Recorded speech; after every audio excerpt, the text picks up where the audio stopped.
খারাপ সময়টা হয়তো অতীত হয়ে যায়, কিন্তু মানুষের খারাপ ব্যবহারটা কখনো অতীত হয়ে যায় না।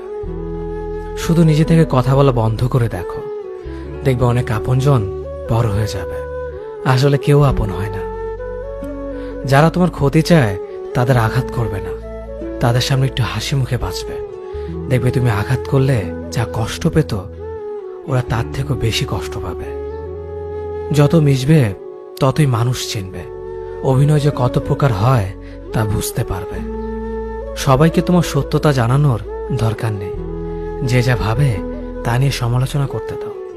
বেঈমান মানুষগুলো কখনো অপরিচিত মানুষ হয় না, খুব কাছের মানুষগুলোই বেঈমান হয়।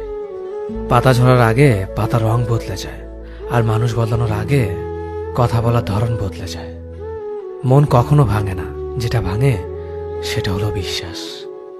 কেউ যদি তোমার সাথে কথা বলা বন্ধ করে দেয়, তাহলে বুঝে নিও তোমার পিছনে তারা তোমার নিন্দা করা শুরু করে দিয়েছে।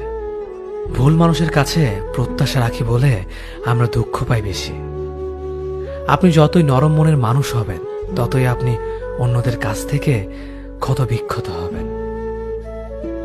মানুষ চেনা শুরু করলে এমনিতেই বন্ধুর সংখ্যা কমে যাবে, এটাই বাস্তব। স্ত্রী চেনা যায় স্বামীর দারিদ্রতায়,